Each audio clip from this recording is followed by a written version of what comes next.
नमस्कार दोस्तों, स्वागत है आपका मेरे YouTube channel tally in easy way के अंदर। ये मेरा लेक्चर नंबर 4 है, जहाँ पर अब हम पढ़ेंगे ग्रुप उन टैली के अंदर। मतलब जब हम लेजर बनाते हैं तो उनको किस ग्रुप के अंदर रखते हैं। इसमें मैंने जो प्राइमरी और सेकेंडरी दोनों को एक साथ रखा है ताकि हम सही तरीके से समझ सकें। अब ये बहुत इम्पोर्टेंट है, इसलिए आप इसे ध्यान से समझना और पूरा वीडियो देखना, साथ में नोट्स भी बनाना। चलो, तो सबसे पहले हम बात करेंगे ग्रुप नंबर 1 कैपिटल अकाउंट के बारे में। कैपिटल अकाउंट मतलब एक बिजनेस को जब हम स्टार्ट करने के लिए उसमें जो पूंजी लगाई जाती है उसे कैपिटल अकाउंट कहते हैं। मतलब बात ये है कि जब कोई बंदा बिजनेस स्टार्ट करता है तो उसका मालिक क्या होता है? कैपिटल होता है। क्यों? क्योंकि पैसा तो वही लगाता है। इसलिए टैली में जब हम मालिक का लेजर बनाते हैं, जैसे मान लो राम नाम का कोई आदमी है, वो बिजनेस स्टार्ट कर रहा है, तो राम क्या है? मालिक है। तो मालिक क्या कर रहा है? इसके अंदर पूंजी लगा रहा है। तो जब हम राम का लेजर बनाएंगे तो राम को किसके अंदर रखेंगे? कैपिटल अकाउंट के अंदर रखेंगे। समझ गए आप कि कैपिटल अकाउंट क्या है? ठीक है, तो चलो अब हम आगे बढ़ते हैं।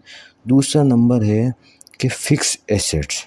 फिक्स एसेट्स का मतलब होता है, देखो फिक्स का मतलब तो हो गया फिक्स, जो एसेट्स यानी संपत्ति, तो मतलब जो स्थायी संपत्ति होते हैं उसे फिक्स एसेट्स कहते हैं। तो देखिए, बिजनेस के लिए कई प्रकार की स्थायी संपत्तियां खरीदनी होती है जिनका उपयोग बिजनेस को चलाने के काम आती है। मतलब कहने का मतलब ये है कि अब बिजनेस को अब स्टार्ट करते हैं तो ऐसा तो है नहीं कि बस पैसे लगा दिए तो बिजनेस स्टार्ट हो गया।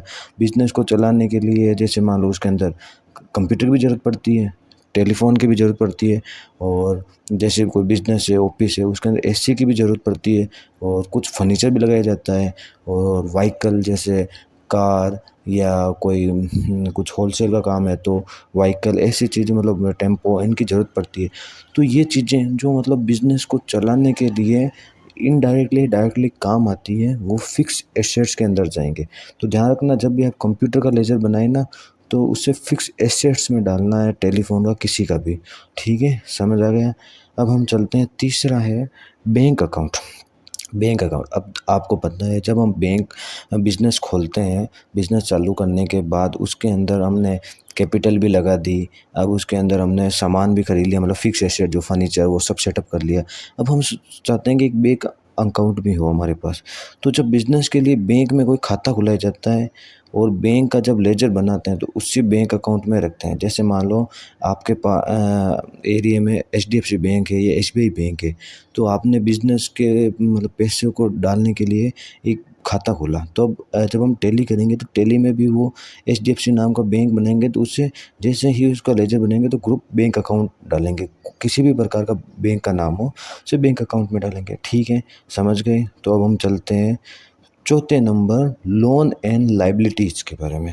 ये भी एक बिज़नेस के लिए काफ़ी इम्पोर्टेंट होता है। कैसे? जैसे बिज़नेस के लिए हम कोई लोन लेते हैं तो उससे लोन लाइबिलिटीज़ में रखते हैं। जैसे अब आपको पता है कि हम बिज़नेस जो करते हैं उसके अंदर कई बार हमारे पास पैसा होता है, कई बार थोड़ा कम पड़ता है, तो हम बैंक से या किसी आदमी से, रिलेटिव से किसी भी प्रकार का लोन लेते हैं, तो वो हमें पता तो होना चाहिए ना कि हमारे पास लोन है। तो जब हम उसका लोन का खाता बनाएंगे ना तो ग्रुप के अंदर आएगा लोन एंड लाइबिलिटीज़, उसके अंदर उसे डालना है। ठीक है, समझ गए। अब है पांचवा नंबर है परचेज अकाउंट। परचेज का मतलब खरीदना। तो जब हम किसी भी प्रकार का माल खरीदते हैं सेल करने के लिए, ये याद रखना आप, जैसे अभी हमने कंप्यूटर ऐसे ही खरीदा, ये भी तो एक प्रकार का माल ही तो है। परचेज ही तो किया था, खरीदा ही तो था हमने, लेकिन वो क्या था, हमारे बेचने के लिए नहीं खरीदा था, वो हमें ज़रूरत थी इसलिए खरीदा था, इसलिए वो फिक्स एसेट्स में है। लेकिन जो चीज़ें हम बेचने के लिए खरीदते हैं वो हमेशा ध्यान रखना परचेज अकाउंट में जाएगी। जैसे हमने परचेज अकाउंट के लिए गुड्स नाम का एक लेजर बनाया, तो अब हमें पता है कि वो माल बेचने के लिए खरीदते हैं, तो वो क्या होगा, परचेज अकाउंट में जाएगा। ठीक है, अब अगला है 6 number, sales account. Sale account का वही, जो माल हम परचेज करते हैं, मतलब गुड्स और सर्विस, सर्विस भी होती है। जैसे आप टीचर हैं तो ये आप किसी को पढ़ाने का काम होते हैं, तो वो आपकी सर्विस हो गई, ठीक है। तो जब हम किसी गुड्स और सर्विस को सेल करते हैं तो उसके खाते सेल अकाउंट में रखते हैं, ठीक है। ध्यान रखना, जो माल खरीदा है उसे बेचना भी है, और बेचने वाले को हम सेल अकाउंट के अंदर रखेंगे, ठीक है। अगर आपको नहीं समझ आ रहा तो मुझे कमेंट बॉक्स में ज़रूर बताना। और सबसे बड़ी बात यह है कि आप पूरे वीडियो देखिए ताकि आपको सही समझ आए। अब है अगला है 7वां नंबर, इन्वेस्टमेंट अकाउंट। इन्वेस्टमेंट आप समझ गए, इन्वेस्टमेंट का मतलब क्या होता है। जब बिजनेस के पैसे को कहीं पर निवेश करते हैं, मतलब इन्वेस्ट करते हैं, तो उसको कहते हैं इन्वेस्ट अकाउंट में रखते हैं। जैसे आपने मतलब कोई बिजनेस में आपके पास अब कुछ एक्स्ट्रा बच गया, प्रॉफिट बच गया, आपको लगता है यार मैं कहीं पर इन्वेस्ट करना, मतलब आपके मालिक को लगता है जो, तो वो क्या करते हैं कि उसे लॉन्ग टर्म इन्वेस्टमेंट में या एफडी में या शेयर मार्केट में या म्यूचुअल फंड में प्रॉफिट कमाने के लिए जहाँ इन्वेस्ट करते हैं, तो वो क्या होगा, इन्वेस्टमेंट अकाउंट के अंदर जाएगा। ये ध्यान रखना, ये चीज़ें आएगी और इनको ध्यान से समझना। अब है सबसे इम्पोर्टेंट चीज़, डायरेक्ट इनकम। ध्यान रखना, इनकम, इनकम को मैंने आपको हमेशा बताया है कि जो ये सभी प्रकार के प्रत्यक्ष आय होती है, प्रत्यक्ष आय मतलब जो डायरेक्ट इनकम होती है, वो बिजनेस में, व्यापार में, माल मतलब गुड्स से संबंधित हो, उसे हम डायरेक्ट इनकम में रखते हैं। मतलब इसका कहने का मतलब ये है कि आप ये चीज़ हमेशा ध्यान रखना कि अगर हम माल मतलब बिजनेस में गुड्स को बेच कर, सेल कर कर जो इनकम कमाते हैं, वो हमेशा डायरेक्ट इनकम होगी। ध्यान रखना, माल से जितने भी संबंधित आपको इनकम मिलेगी ना, वो सभी आपको डायरेक्ट इनकम के अंदर रखना है, ठीक है। अब है डायरेक्ट एक्सपेंस। जैसे डायरेक्ट इनकम है, वैसे डायरेक्ट एक्सपेंस यानी खर्चा, एक्सपेंस यानी खर्चा।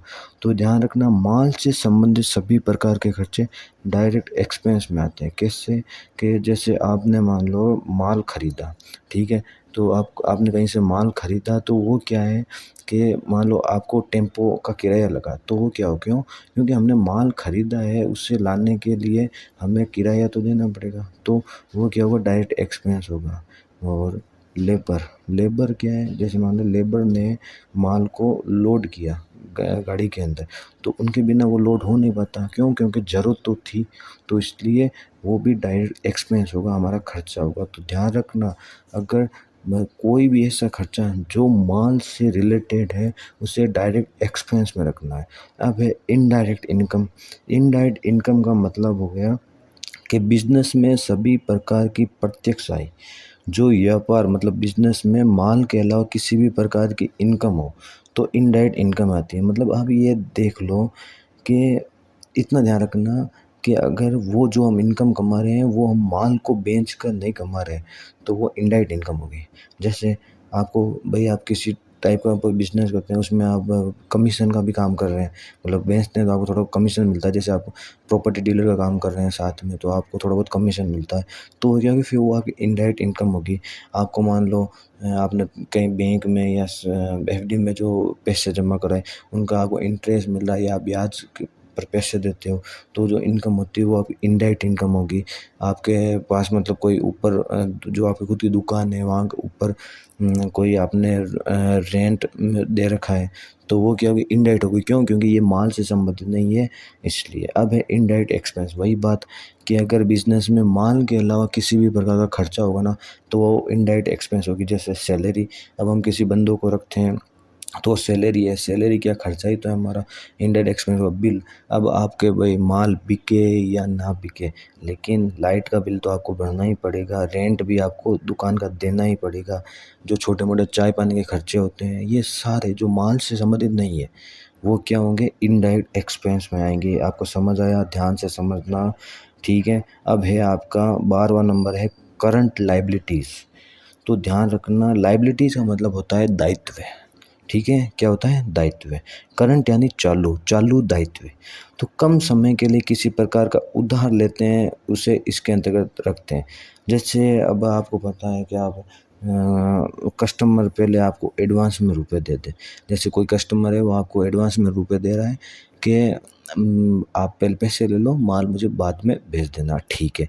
तो कई बार ऐसा होता है कि कोई कारण वजह से कैंसल हो जाता है, तो फिर हमें उसका एडवांस भी लौटाना पड़ता है। तो वो हमारा पैसा क्या है, हमारे ऊपर एक लायबिलिटी है, दायित्व है कि हमें उसे वापस लौटाना है। तो वो क्या होगा, ऐसे जो एडवांस में पैसे आते हैं या फिर, तो ये हमेशा करंट लायबिलिटीज़ के ग्रुप में जाएँगे। ये चीज़ हमेशा ध्यान रखना और ध्यान से सुनो, ध्यान से पढ़ो, ठीक है। अब अगला है करंट एसेट्स। एसेट्स का मतलब है संपत्ति, चालू संपत्ति। तो ऐसी संपत्ति जिनका लेन देन आसानी से किया जा सकता है, उन्हें इसमें रखते हैं। जैसे हमने बिजनेस के अंदर हमारे पास पैसा पड़ा है, कैश गल्ले के अंदर के कैश है, वो कैश क्या है, हमारी संपत्ति तो है, पैसा ही तो है, लेकिन वो क्या है कि करंट है, मतलब अभी है। कुछ देर में हमने कुछ नया माल खरीद लिया तो आता है जाता है, आता है जाता है। किसी को माल उधार दे दिया, बैंक में जो रुपए पड़े हैं वो अभी है, कहीं हमें ज़रूरत पड़ गई, कहीं लगा दिए। तो क्या है कि संपत्ति तो है, लेकिन क्या चालू संपत्ति है, उसका यूज़ कभी भी हो सकता है। तो वो क्या होगा, ऐसी चीज़ें हमेशा करंट, मेन खाता एक होता है और अलग-अलग उसके जो ब्रांच खाते भी होते हैं। तो ऐसी टाइप की अगर आप अकाउंटिंग कर रहे हो, तो वहाँ पर आपको उसे ब्रांच डिवीज़न के अंतर्गत रखना है, ठीक है। अब है मिसक्लेनियस एक्सपेंस, ठीक है। ये भी एक एसेट्स ही है, ठीक है। अब जैसे ये कई प्रकार के खर्चे होते हैं जो बिज़नेस के प्रारंभ में जब हम शुरू करते हैं, उसमें अतिरिक्त जो है मतलब खर्चा के रूप में किया जाता है। जैसे कंपनी का लोगो बनाया, तो लोगो का जो खर्चा होगा ना, वो इसके अंतर्गत आएगा। कॉपीराइट्स, अब हमें कॉपीराइट्स भी खरीदने हैं, ट्रेडमार्क्स, आपको पता होगा बिज़नेस में ट्रेडमार्क नाम का भी एक चीज़ होता है। स्टाम्प ड्यूटीज़, लीगल फीस, मतलब कानूनी कार्रवाई वाली जो चीज़ें होती है, ये सारी चीज़ें इसके ग्रुप के अंतर्गत आएँगी, मिसक्लेनियस ग्रुप में आएगी, ठीक है। तो समझ में आया, ठीक है, चलो आगे चलते हैं अब। अब है सस्पेंस अकाउंट, ध्यान रखना इसका भी अकाउंटिंग में बहुत ज़्यादा यूज़ होता है। तो कभी-कभी हम टैली में कुछ एंट्री करना भूल जाते हैं, तो उसकी वजह से हमारी फाइनेंशियल रिपोर्ट गलत आ जाती है। कई बार ऐसा होता है, कुछ मिस्टेक से हमें कुछ एंट्री छूट जाती है, तो उसकी होता है, और हमारी जो फाइनेंशियल रिपोर्ट के अंदर जो अमाउंट में डिफरेंस आता है, तो उस डिफरेंस को करने के लिए हम क्या करते हैं कि वो जितना अमाउंट कम होता है उसकी एंट्री करते हैं और उसे सस्पेंस अकाउंट में डाल देते हैं, जिससे वो क्या बराबर हो जाता है। कई बार ऐसा होगा, बैंक स्टेटमेंट में भी सस्पेंस अकाउंट का बहुत यूज़ होता है। तो जो भी एंट्री, मतलब हमें मतलब कंफर्म पता नहीं हो कि भाई ये अमाउंट कहाँ से आया, या कोई गलती से हमने कोई अमाउंट छोड़ दिया, तो उसको जब हम एंट्री करें तो उसे सस्पेंस अकाउंट में डाल देते हैं, ठीक है, समझ आया। अब है बैंक ओवरड्राफ्ट। जब बैंक जमा से अधिक राशि देने लगे तो उससे बैंक ओवरड्राफ्ट कहते हैं, ठीक है। तो इसका मतलब ये है कि जब जो बिज़नेस करते हैं ना, उनमें क्या है कि कई बार ऐसा होता है कि जो मालिक होते हैं ना, बिज़नेस में, उनको न बैंक की तरफ से एक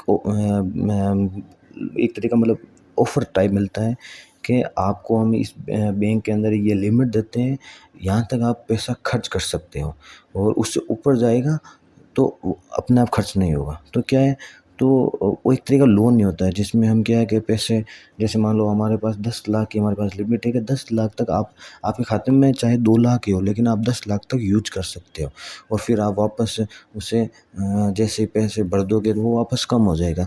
तो ऐसा अगर आपके पास अकाउंट होगा, और होता है ऐसा रियल में, बिज़नेस में यूज़ करते हैं ऐसे लोग, तो वो बैंक ओवरड्राफ्ट के अंतर्गत आएगा। उसमें ओडी लिमिट, मतलब ओवरड्राफ्ट लिमिट होती है, मैंने अभी बताया ना 10 लाख तक का है, फिर वो समझ गए ना, ठीक है। अगर नहीं समझ आए तो पूछ लेना कमेंट बॉक्स में, मैं वापस जवाब दे दूँगा, ठीक है। अब है सिक्योर लोन्स, मतलब सभी प्रकार के सुरक्षित ऋण के खाते सिक्योर लोन्स के अंतर्गत आते हैं। मतलब जैसे होम लोन आ गया, गोल्ड लोन, कार लोन, मतलब आप ये समझ लीजिए कि जिनके बदले में हमें लोन लेने के बदले में कुछ रखना पड़ता है, वो क्या हुआ, सिक्योर लोन हो गए, ठीक है।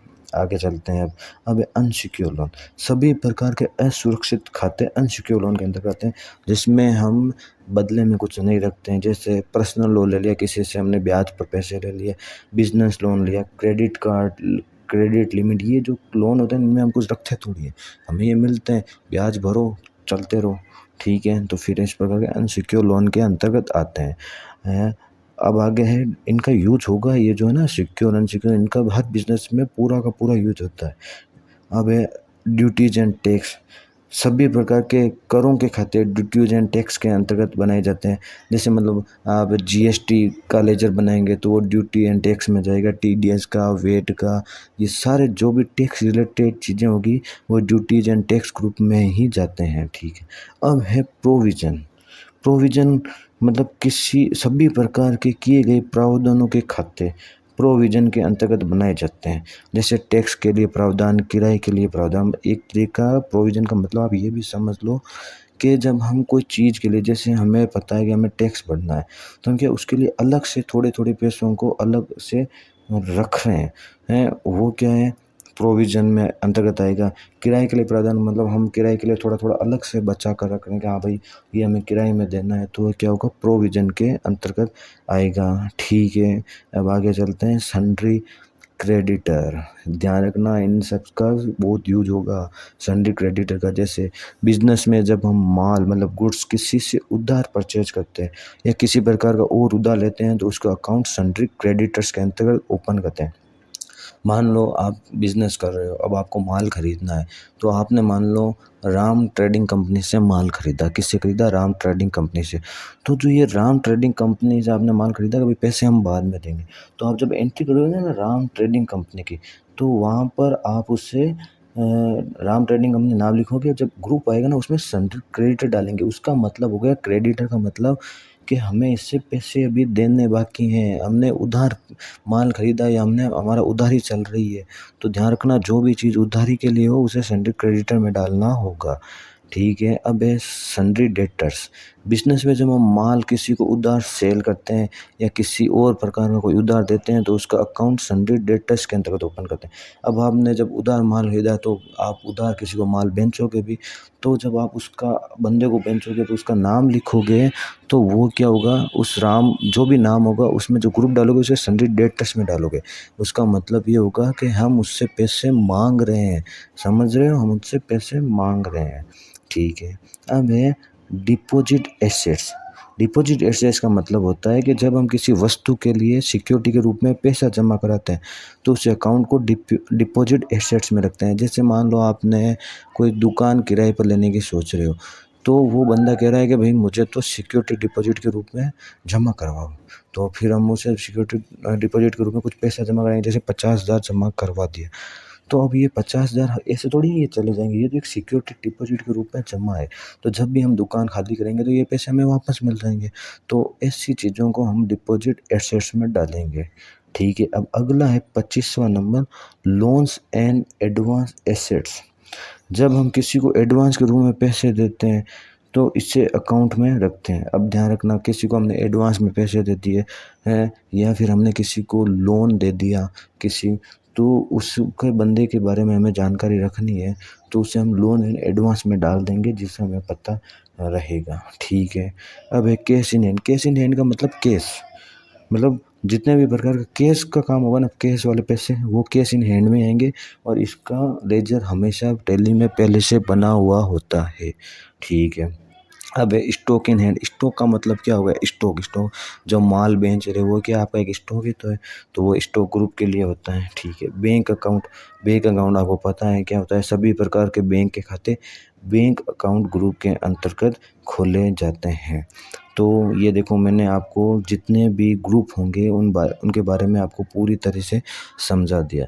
अब अगर आपको कोई भी डाउट हो तो आप मुझे ज़रूर पूछना, और दूसरी बात आप पूरा वीडियो देखो, नोट्स बनाओ और साथ में फॉलो भी कीजिए ताकि मुझे